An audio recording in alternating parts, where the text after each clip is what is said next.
2022 թվականին բուժկենտրոնի դրամարկղում վճարել եմ 50,000 դրամ։ Այսօր պետական վերահսկողական ծառայությունից զանգ ստացա, որ միջամտությունը պետպատվերի շրջանակում է եղել։ Ասացին բուժկենտրոնը պատրաստ է վերադարձնել իմ վճարումը։ Ինձ էլ են զանգել։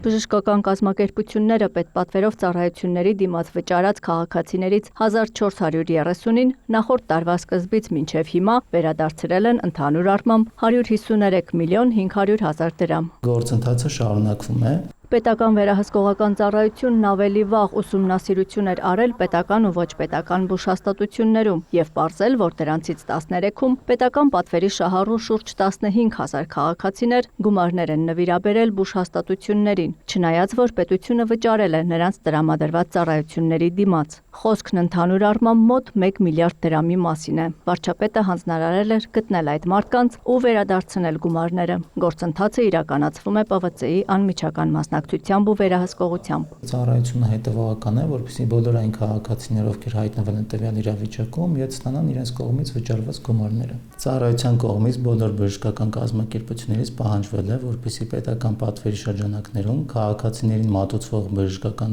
ծառայությունների շրջանակներում որպես նվիրատվություններ կամ նվիրաբերություններ ստանալու պրակտիկան դադարեցվի։ Պետպատվերի շահառու քաղաքացիների վճարումների համար օրինական հիմքեր են ստեղծվել։ Նրանք դա արել են ոչ թե որպես ծառայության դիմաց վճարում, այլ որպես նվիրատվություն 2000-ից մինչև մի քանի 100,000 դրամի սահմաններում։ Որոշ դեպքերում բժշկական կազմակերպությունների կողմից դրանք կատարվել են պայմանագրերի հիման վրա,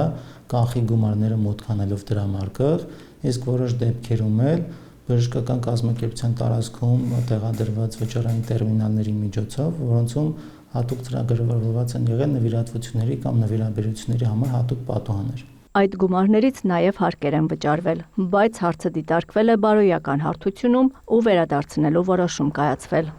Աննա Զախարյան, Դավիթ Մաչկալյան, լուրեր։